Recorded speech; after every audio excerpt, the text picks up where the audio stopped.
Hello friends.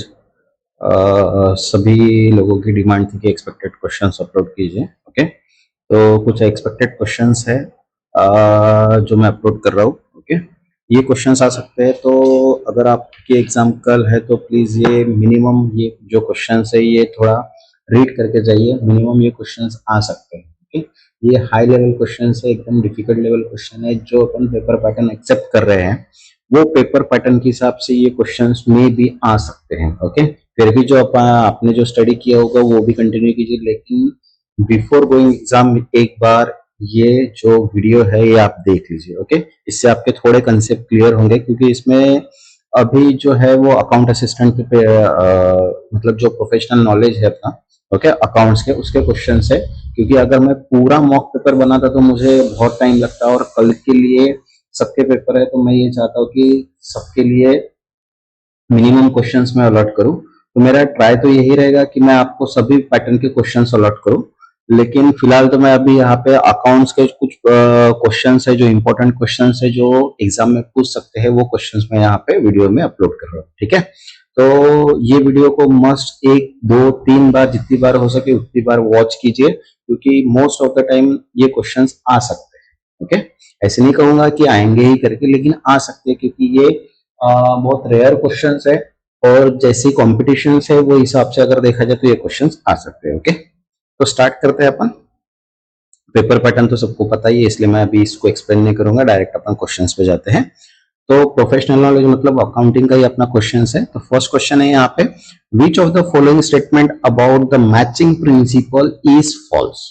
अब जब भी अपन ने पेपर छुड़ा है वहां पे प्रिंसिपल मैचिंग का एक कंसेप्ट आया था, यहाँ पे भी प्रिंसिपल मैचिंग का कंसेप्ट है, लेकिन ये बोला है कि जो स्टेटमेंट दिए है उसमें से कौन सा स्टेटमेंट फॉल्स है, ये अपने को यहाँ पे यूज करना है। ओके, तो मोस्ट ऑफ द टाइम्स क्या होता है कि मैचिंग प्रिंसिपल जो होता है, मैचिंग प्रिंसिपल क्या होता है कि जो फंडामेंटल्स होते हैं अकाउंटिंग के और नॉन कैश बेस सिस्टम में क्या करते हैं, यूज करते हैं। तो यहाँ पे अपने को ऐसे की कीवर्ड देखना है कि जो नॉन कैश सिस्टम है। तो देखिए थर्ड जो ऑप्शन है वो क्या है अपना, it is applicable only to cash based accounting system. तो ये जो ऑप्शन है ये यहाँ पे क्या होता है, सूट नहीं होता। क्यों? क्योंकि मैचिंग प्रिंसिपल का कंसेप्ट है कि यहाँ पे नॉन कैश बेस्ड सिस्टम ही यूज होगा, और यहाँ पे बोला है कि it is a only applicable for cash based accounting system, इसलिए उसका आंसर क्या है कि सी है। मतलब ये मैचिंग प्रिंसिपल को स्टेटमेंट फॉलो नहीं करता है। Okay, second, when valuing share using a dividend discount model, which of the following factor is not directly consider. अगर डिविडेंड जो है वो डिस्काउंट मॉडल पे अगर शेयर इशू करता है तो विच of the following factor is not directly consider.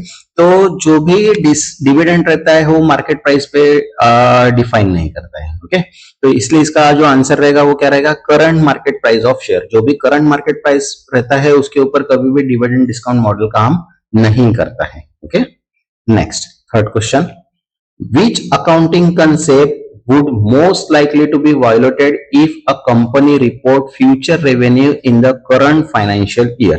अगर करंट फाइनेंशियल ईयर की अगर बात करते हैं तो करंट फाइनेंशियल ईयर हर बार क्या होता है कि कंसिस्टेंस नहीं रहता है, वैल्यू क्या होती है हर बार चेंज होती है। तो चेंज अगर होती है मतलब इनडायरेक्टली क्या होती है कि रियलाइजेबल वैल्यू रहती है। रियलाइजेबल वैल्यू मतलब चेंजेबल, तो इसलिए उसका आंसर क्या रहेगा, प्रीडियंस। प्रीडियंस मतलब क्या होता है, वैल्यू हर बार क्या होती है, चेंज होती है।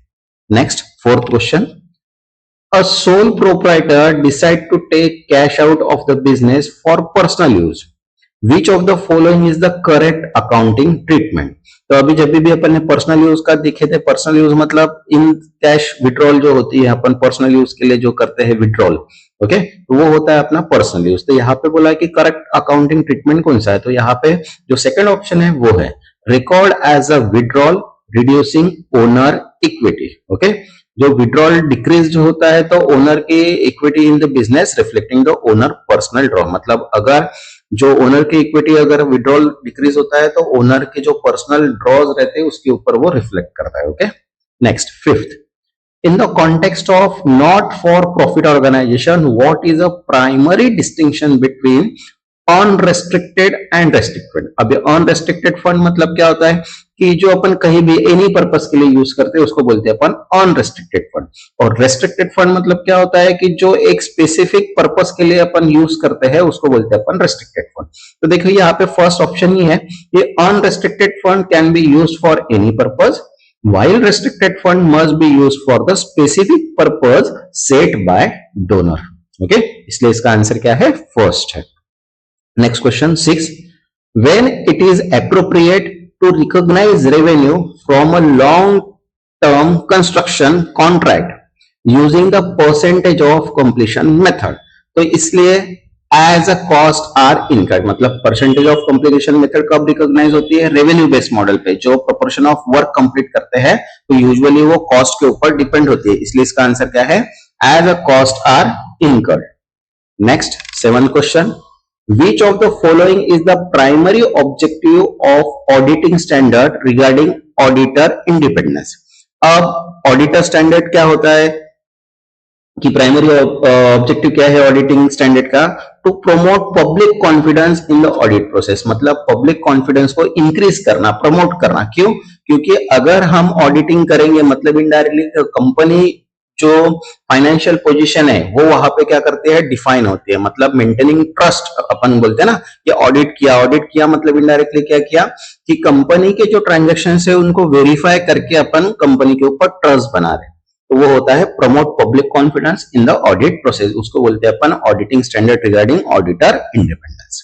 नेक्स्ट क्वेश्चन है 8, which of the following scenario is the best example of related party transaction। अब related party transaction का मीनिंग सिंपल में अगर देखा जाए तो इनडायरेक्टली अपने फ्रेंड से कोई लोन लेना उसको बोलते हैं अपन रिलेटेड पार्टी ट्रांजैक्शन। तो यहाँ पे है सेकंड ऑप्शन जो दिया है वो है a director of the company borrowing money from business at low rate interest, बराबर है, मतलब जो कंपनी का डायरेक्टर होता है वो क्या करता है, अमाउंट बोरो करता है for the business at low level या एट लो इंटरेस्ट रेट, उसको बोलते हैं अपन यहाँ पे related party transaction. Okay, next question 9, which of the following is a limitation of using financial ratio to evaluate a company performance। मतलब कौन सा limitation है financial ratio to evaluate company performance के लिए, तो इसका आंसर है b, they can be influence by accounting policies and estimate, क्योंकि वेरिंग टाइप के रेशियोज होते हैं, कंपैरिजन करते हैं अपन, कंपैरिजन करते हैं और डिफरेंट अकाउंटिंग मेथड्स को अपन डिफाइन करते हैं, इसलिए उसका आंसर है दे can be influence by accounting policies and estimate.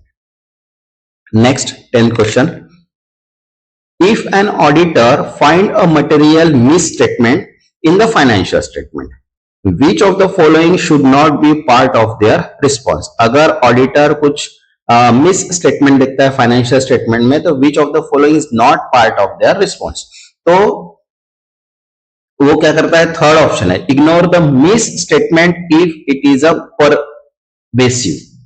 Pervasive मतलब इनडायरेक्टली क्या होता है कि जो मिस स्टेटमेंट होता है वो उसको निग्लेक्ट नहीं करता है, ओके, इग्नोर नहीं करता है, तो इसलिए थर्ड आंसर क्या है इसका, auditor must address all material misstatement regardless of their pre pervasiveness. Okay, इसलिए थर्ड आंसर उसका है ignore the misstatement. Okay, then 11th question है in auditing what does the term materiality refers to. ये भी question जब भी अपन ने previous video में देखा है। ओके, मटेरियलिटी मतलब क्या होता है कि in overall financial position of the statement, जो भी फाइनेंशियल सिग्निफिकेंस होता है उसका ओवरऑल पोजीशन जो डिफाइन करते हैं, relation between the financial position, वो होता है यहाँ पे मटेरियलिटी। तो इनडायरेक्टली इसका जो आंसर है वो फर्स्ट है, the significance of financial statement item in relation to the overall financial position, उसको बोलते हैं अपन materiality. Next question, what is the main purpose of using a cash flow statement in a financial analysis। Financial analysis का main cash flow statement क्या है, to provide insight into liquidity and cash management. Okay, जो भी cash management होता है या liquidity होती है उनका इनसाइट शो करना है, इसलिए उसको यूज करते हैं अपन कैश फ्लो स्टेटमेंट का। Okay, next 13th question, which of the following is the best reason for a company to implement strong internal control। अगर अपने को स्ट्रॉन्ग इंटरनल कंट्रोल रखना है तो उसके लिए प्रिवेंट फ्रॉड और misstatement of financial report. तो यहाँ पे जो थर्ड ऑप्शन है वो है to prevent fraud and misstatement of financial report. Okay, तो जो स्ट्रॉन्ग इंटरनल कंट्रोल अगर चाहते हैं तो वो अपन चाहते हैं कि ये जो कंपनी के रिपोर्ट्स है, असेट्स है, वो क्या रहे, सेफ रहे, इसलिए अपन फ्रॉड से क्या करते हैं, बचना चाहते हैं। Okay, next 14 question, which of the following represent the correct relationship in a flow statement. तो अभी फ्लो स्टेटमेंट मतलब क्या होता है, कैश फ्लो स्टेटमेंट मतलब ऑल ऑफ दिस। तो यहाँ पे जो डी आंसर है वो देखो कि cash flow from operation plus cash flow from investing plus cash flow from financing equals to ending cash balance. Okay, this equation summarizes the three types of cash flow effects. Overall cash position of the company, मतलब cash position क्या करता है, show करवाता है। Next question 15, in which scenario would an auditor most likely issue a qualified opinion? Okay, तो यहाँ पे कौन से सिनेरियो में auditor most likely qualified opinion करता है, तो थर्ड ऑप्शन है there are material misstatement that are not corrected. मतलब जो भी क्वालिफाइड ओपिनियन होता है वो मटेरियल मिस स्टेटमेंट में क्या करता है, फाइनेंशियल स्टेटमेंट में रिफ्यूज टू करेक्ट, मतलब करेक्ट करने के लिए रिफ्यूज करता है, वो आंसर है अपना क्वालिफाइड ओपिनियन का। Next 16, which of the following statement about the cash basis of accounting is true. तो कैश बेसिस ऑफ अकाउंटिंग मतलब इनडायरेक्टली जो भी कैश रिलेटेड है, तो जो सेकंड ऑप्शन है it is not acceptable under the GAAP और IFRS for the financial reporting. It is not allowed most company under GAAP which require accrual accounting for the financial statement. Okay, थोड़ा explanation भी पढ़ लिया करो, उससे क्या होता है कि थोड़ा ज्यादा और कंसेप्ट जो अगर क्वेश्चंस आते हैं तो वो भी अपने माइंड में सेट होते हैं। ठीक है, next 17 question, which of the following is a की कैरेक्टरिस्टिक्स ऑफ डिबेंचर। अब डिबेंचर जो होता है वो क्या होता है, फिक्स इंटरेस्ट रेट होता है, इसलिए इसका आंसर देखो थर्ड है, it typically has a fix interest rate. Debenture जो रहता है वो लॉन्ग टर्म सिक्योरिटीज रहता है और फिक्स्ड रेट ऑफ इंटरेस्ट रहता है। Okay, next 18, when preparing an audit plan which of the following risk must an auditor primary access. तो सभी के सभी, business risk, control risk, inherit risk, इसलिए इसका आंसर क्या है, ऑल। ऑडिटर जो होता है वो ऑल टाइप ऑफ रिस्क क्या करता है, यूज करता है, मतलब प्रिपेयर करता है। Next 19, which of the following principle allows for the recognization of revenue before cash is received. तो रियलाइजेशन प्रिंसिपल, अगर कौन सा प्रिंसिपल है जो कैश को रिकॉग्नाइज, रेवेन्यू एंड कैश को रिकॉग्नाइज करता है, तो वो है रियलाइजेशन प्रिंसिपल। रियलाइजेशन प्रिंसिपल क्या करता है, जब भी रेवेन्यू अर्न होता है तब वो कैश क्या करता है, रिसीव करता है regarding cash. Okay, next 20 question, in evaluating internal control what is the primary purpose of test checking. अब टेस्ट चेकिंग, जब इंटरनल ऑडिट कंट्रोल रहता है तो प्राइमरी पर्पस क्या रहता है टेस्ट चेकिंग का, third to access the effectiveness of control through the selective testing. मतलब जो भी अपन ने एग्जामिन के लिए टेस्टिंग यूज की है उसको अपन क्या करें, यूज करें। ओके, सैंपल ऑफ ट्रांजैक्शन जिसको अपन बोलते हैं वो। Next 23rd, what is the primary purpose of conducting a going concern assessment in auditing. तो इसका आंसर है B, to assess whether a company can continue its operation for the foreseeable future. मतलब जो भी अपन फ्यूचर में operations करेंगे उसको obligations नहीं आने चाहिए, meet its obligation operations for the financial stability. Okay, इसलिए कंपनी क्या करते हैं, continue its operation and meet its obligation critical for the critical for the financial stability. Okay, primary purpose रहता है कंडक्टिंग गोइंग कंसर्न, ये अपन ने देख चुके हैं इसके पहले भी। 24th question, which of the following best define audit sampling. अब ऑडिट सैम्पलिंग मतलब क्या होता है कि कंक्लूजन अबाउट द होल, मतलब जो भी कंपनी जो स्टेटमेंट्स होते हैं उसका कंक्लूजन निकालना है। तो देखो सेकंड ऑप्शन दिया है यहाँ पे, evaluating a portion of data to infer conclusion about the whole. मतलब वो क्या करता है, जो भी पोर्शन ऑफ डेटा रहता है उसको इवैल्यूएट करके एक कंक्लूजन निकालता है, उसको बोलते हैं अपन audit sampling. Okay, next question 25, what is the primary regulation framework governing public company financial reporting in India. तो इसका आंसर है इंडिया एस, मतलब इंडियन अकाउंटिंग स्टैंडर्ड। ओके, ये सब क्वेश्चन अपन कर चुके हैं ऑलरेडी।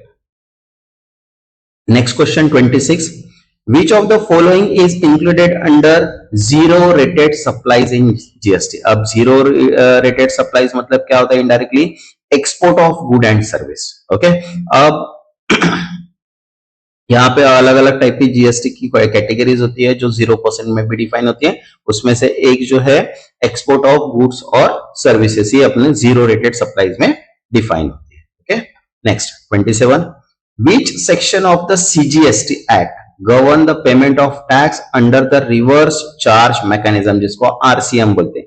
तो section 9 of 3 and section 9 of 4 जो होता है वो आता है CGST एक्ट गवर्नमेंट के अंदर। Okay, next 28, in GST which of the following input tax credit means ITC is blocked and cannot be availed। तो ITC on good given as a gift, मतलब जो भी अपन कोई एज अ गिफ्ट प्रोवाइड करते हैं, okay, कोई भी as a gift अपन consumption, personal consumption of given gift बोलते हैं उसको। जैसे अपन फॉर एग्जांपल कोई अगर प्रॉपर्टीज है उसके ऊपर अगर कोई किसी को गिफ्ट प्रोवाइड करते हैं तो वो जो गुड्स होते हैं वो as a ITC on the goods given the gift as a define होते हैं, मतलब input tax credit system. Okay, next 29, the time limit for issuing credit note for the financial year under GST is, तो before filling of annual return, जो भी time limit रहती है credit note की वो कब रहती है? Financial of before filling the annual return. Okay, means indirectly September 30 of the subsequent is which is earlier. Okay, थोड़ा एक्सप्लेनेशन आप पढ़ लो, ओके, क्योंकि इतना एक्सप्लेन करना पॉसिबल नहीं है कि वीडियो बहुत लॉन्ग हो जाता है फिर। Okay, next 30 question, what is the three hold limit for GST registration for the service provider in India? तो 20 लाख लिमिट है। अगर 20 लाख अगर आपका इनकम है तो उसके ऊपर आपको जीएसटी पे करना पड़ेगा। ओके, अगर आपका टर्नओवर 20 लाख से ज्यादा नहीं है तो आप इनकम टैक्स में भी यूज कर सकते हो, मतलब आपको जीएसटी का जरूरत नहीं है। अगर आपका इनकम 20 लाख से कम है लेकिन अगर 20 लाख से ज्यादा है तो आपको GST. 31, which section of the income tax act deal with the deduction for the interest paid on the home loan? तो इंटरेस्ट जो पेड होता है होम लोन वो जो डिडक्ट होता है वो होता है सेक्शन 24B में। ओके, और 2 लाख तक का अपन होम लोन को सेल्फ ऑक्यूपेड प्रॉपर्टी में डिफाइन कर सकते हैं, मतलब वो डिडक्शन में जाता है। ओके, जैसे अपन अगर इनकम टैक्स फील करते हैं तो 2 लाख का रिबेट मिलता है अपने को as a home loan interest के ऊपर। Okay, next 32, under section 139 of 5 of the income tax act, a taxpayer can file a revised return if they discover a mistake in the original return.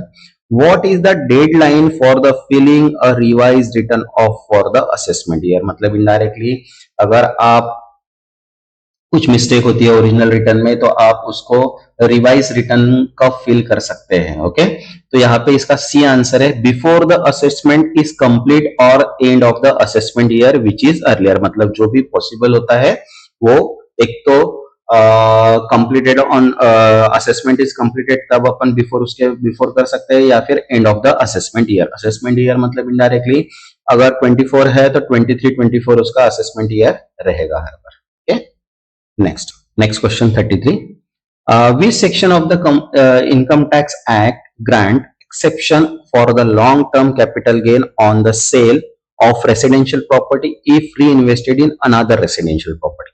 मतलब indirectly हमको income tax में कम exception होता है long term capital पे। अगर हमारी कोई property हम उसको बेचते हैं और फिर वही जो अमाउंट आएगी उसको फिर से एक न्यू प्रॉपर्टी अगर परचेस करते हैं तो वो जो टैक्स रहेगा वो क्या रहेगा?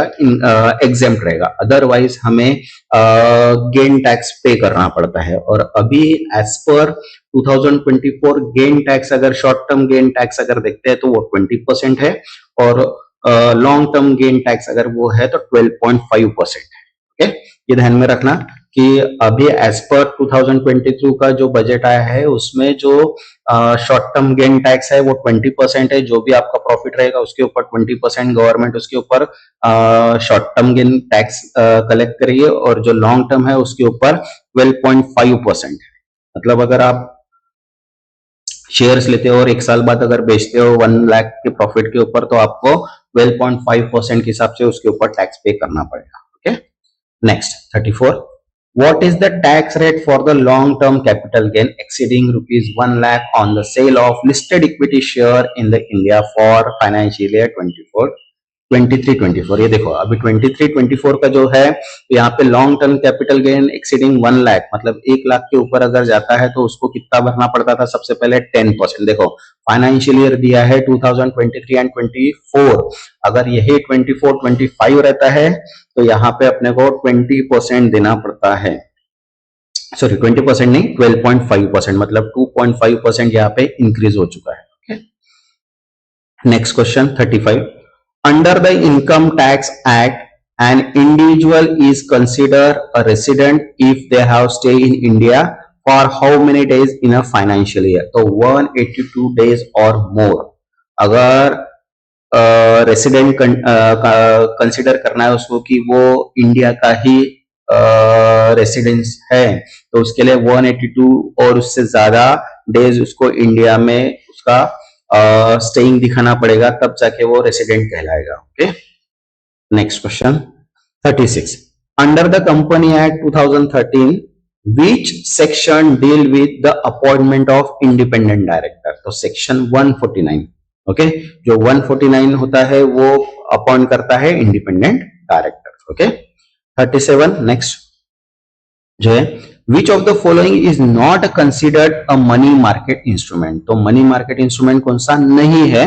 तो कॉर्पोरेट डिबेंचर जो है वो मनी मार्केट इन्वेस्टमेंट नहीं है, क्योंकि कॉर्पोरेट डिबेंचर जो है वो लॉन्ग टर्म डेब्ट इंस्ट्रूमेंट है। ओके, इसलिए इसका आंसर क्या है? Corporate debenture. Next question 38, which section of Securities and Exchange Board of India means SEBI, okay, Act 1992 grant SEBI the power to regulate and prohibit insider trading? तो section 11। Okay, SEBI क्या करता है कि regulate to prohibit insider trading, मतलब जो internal tradings होती है उसको प्रोहिबिट करने का काम कौन करता है? सेबी, जो security exchange board of India है। ओके, जो अपने शेयर मार्केट का शेयर मार्केट को चलाते हैं उसको क्या बोलते हैं अपन? SEBI. Okay, next question 39, what is the maximum penalty under the FEMA foreign exchange management act for violation of its provision? तो जितनी भी अमाउंट होंगी उससे थ्राइस, मतलब 3 गुना अमाउंट वो क्या करती है वहां पे एज अ प्रोविजन में पेनल्टी लगाती है। ओके, इसलिए इसका आंसर क्या है? Up to thrice the sum involve in the violation. Okay, next question है 40, in the context of merger and acquisition the term golden parachute refers to, अब golden parachute refers to तो क्या होता है? Large financial benefit to provide key executive in the event that they are transmitted following the merger and acquisition. It is a safe guard for executive in case of a corporate restructuring, मतलब corporate restructuring के लिए काम में आता है, इसलिए इसका answer जो है वो बी है, the contract clause that offer key executive large benefit if they are terminated as a result of take over. Okay, तो इसमें अपन इतने ही क्वेश्चन है, यही इंपॉर्टेंट क्वेश्चन है, आप इसको मिनिमम 1 से जाना। ओके, मस्ट रीड है ये क्वेश्चंस, और इसको क्योंकि ये जो है वो डिफरेंट लेवल के क्वेश्चंस है और जैसी कंपटीशन है वो हिसाब से ये क्वेश्चंस में भी पॉसिबल है कि आ जाए और आपका पेपर अच्छा जाए। ओके, तो यहाँ पे मोस्ट ऑफ द यहाँ पे अपन ने सिर्फ अकाउंटिंग के क्वेश्चन सॉल्व किए, क्योंकि अगर पूरा पेपर अगर सॉल्व करते हैं उसके लिए बहुत टाइम लगता है, और कल तो सभी का पेपर है, तो मैं ये नहीं चाहता कि कल जिनका पेपर है उनके ये क्वेश्चंस मिस हो जाए, इसलिए मैंने सिर्फ अभी प्रोफेशनल नॉलेज के ऊपर ही वीडियो जो है वो बनाया है। ठीक है, और बाकी के जो है मराठी है, उसके बाद रीजनिंग है, मैथ्स है, ये इनी हाउ मैं कल अपलोड कर दूंगा। जिनके भी 17-18 को पेपर है उनके लिए वो बेनिफिट है, लेकिन जो कल मॉर्निंग के पेपर है उनके लिए मे भी हो कि कल अपलोड तब तक ना हो। ओके, तो कल जिनके जिनके पेपर है उन सबको बेस्ट ऑफ लक। ओके, और अगर क्वेश्चंस अपने माइंड में अगर सेट रहते हैं कि ये क्वेश्चन आया था या वो क्वेश्चन आया था, तो प्लीज कमेंट में डाल दीजिए कि ये क्वेश्चन आया था आपका जो टाइमिंग है वो भी डाल दीजिए कि पेपर में ये टाइमिंग में ये क्वेश्चन आया था, ताकि आपकी हेल्प से और भी लोगों की हेल्प हो जाए। ओके, तो थैंक यू। नेक्स्ट जो वीडियो रहेगा वो रहेगा अपना मॉक पेपर का। ओके, इसमें अपन हार्ड लेवल मराठी के क्वेश्चन सॉल्व करेंगे। मराठी भी हो सकता है, रीजनिंग भी हो सकता है, क्वांटिटी एप्टीट्यूड भी हो सकता है। इट्स डिपेंड ऑन कि कौन सा पेपर पहले क्रिएट होता है। आई थिंक सो मराठी हो जाएगा, इसलिए मैंने यहाँ पे मराठी डाल के रखा है, लेकिन मे भी पॉसिबल है कि मैं रीजनिंग और एप्टीट्यूड की डालू, क्योंकि वो दो थोड़े हार्ड लेवल में जाएंगे। ओके, तब तक के लिए चैनल को लाइक और सब्सक्राइब करें। अगर कोई भी इश्यूज होते हैं तो कमेंट करके बताइए। ओके, तब तक के लिए थैंक यू।